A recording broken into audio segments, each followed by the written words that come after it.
Բարև ձեզ սիրելի հայրենակիցներ, Իրանի Իսլամական Հանրապետության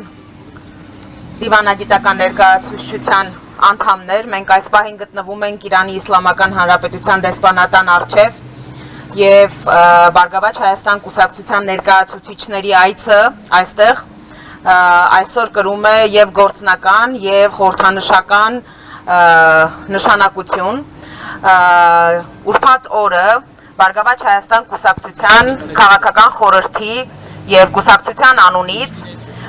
նամակներ են ուղարկվել Հայաստանում գործող բոլոր դիվանագիտական ներկայացուցիչներին, մեր երկրում իրենց առաքելությունն իրականացնող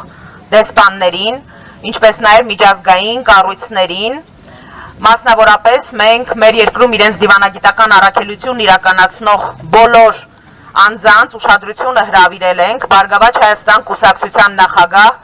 Գագիկ Ծառուկյանի նկատմամբ սանձազերծված քաղաքական հաշվեհարդարի գործընթացի վրա դիվանագետների ուշադրությունը հրավիրել ենք այն փաստի վրա, որ տեղի է ունենում մարդու իրավունքների ժողովրդավարության նորմերի կոպտագույն խախտում եւ միջազգային կառույցները մեր երկրում իրենց առաքելությունը իրականացնող դիվանագետները պետք է իրենց ամենօրյա ուշադրության կենտրոնում պահեն այս հարցը, հատկապես որ բոլոր այս կառույցների կողմից ժողովրդավարություն, ժողովրդավարական նորմեր կոչվող եզրույթները մշտական են օգտագործման համար։ Մենք ուզում ենք հավատալ, որ դրանք լոկ բառեր չեն, որ Հայաստանում գործող դիվանագետները իրենց արդար գնահատականն են տալու Գագիկ Ծառուկյանի նկատմամբ սանձազերծված այս գործընթացների հետ կապված։ Ինչու ենք մենք այսօր Իրանի Իսլամական Հանրապետության դեսպանատան առաջ, որովհետև ցանկություն կա նորին գերազանցություն պարոն դեսպանին, պարոն Շիրղոլամիին անձամբ փոխանցել Բարգավաճ Հայաստան կուսակցության նամակը, որտեղ նկարագրված է ամբողջ այն իրավական բեսպրեդելը, որը սանձազերծվել է Գագիկ Ծառուկյանի նկատմամբ։ Մեր համար անընդունելի է, որ Իրանի Իսլամական Հանրապետության երկու քաղաքացիների, վստահաբար կարող եմ ասել երկու խարդախների, երկու խաբեբաների պատճառով վտանգված են հայ-իրանական դարավոր բարեկամական հարաբերությունները։ Ինչպես գիտեք, Գագիկ Ծառուկյանը մշտապես հանդես է եկել հայ-իրանական տնտեսական, մշակութային, առևտրային, քաղաքական կապերի ամրապնդման դիրքերից եւ արել է առավելագույնը այս երկու երկրների միջև այդ կապերը ամրապնդելու եւ զարգացնելու ուղղությամբ։ Եվ այսօր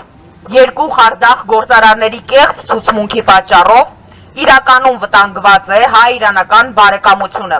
որովհետեւ բոլորս շատ լավ հասկանում ենք, որ սա բացարձակ անհիմն, սուտ եւ հորինված մեղադրանք է, որի հիման վրա կալանավորվել է Գագիկ Ծառուկյանը, բայց ցավոք այդ մեղադրանքի հեղինակները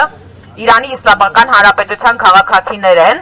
եւ այն մարդիկ, ովքեր իջեցրել են այս պատվերը կոնկրետ Իրանի Իսլամական Հանրապետության քաղաքացիներին օգտագործելով Գագիկ Ծառուկյանի նկատմամբ քրեական գործ հարուցել եւ այնուհետ նրան կալանավորել, որովհետեւ վստահաբար սա նաեւ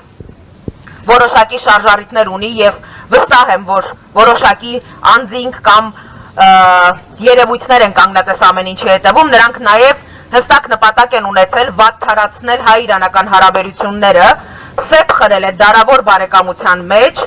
ինչպես նաեւ Հայաստանում գեներացնել հակա-իրանական տրամադրություններ։ Կարծում եմ, որ սա առաջին հերթին պետք է թույլ չտան Իրանի իշխանությունները, պատկան մարմինները եւ այս դեպքում նաեւ Հայաստանում Իրանի Իսլամական Հանրապետության դեսպանատունը։ Մենք ուզում ենք հավատալ, որ Իրանի Իսլամական Հանրապետության դեսպանատունը դեսպանի գլխավորությամբ հետամուտ է լինելու այս գործընթացի բացահայտմանը, օգտագործելու է բոլոր հնարավոր իրավական եւ դիվանագիտական գործիքները պարոն Ծառուկյանի նկատմամբ սանձազերծված բացարձակ ապօրինի քրեական հետապնդումը դադարեցնելու եւ արդարության հասնելու նպատակով։ Բոլորից շատ շնորհակալ ենք, որ այսօր այստեղ եք, մեր բողոքի ձայնը բարձրացնելու, մեր արդարացի բողոքի ձայնը բարձրացնելու եւ քիչ անց իմ գործընկերոջ ելույթից հետո մենք Բարգավաճ Հայաստան կուսակցության պաշտոնական նամակը կփոխանցենք պարոն դեսպանին, հուսամ դեսպանատան աշխատակիցները կմոտենան նամակը վերցնելու նպատակով։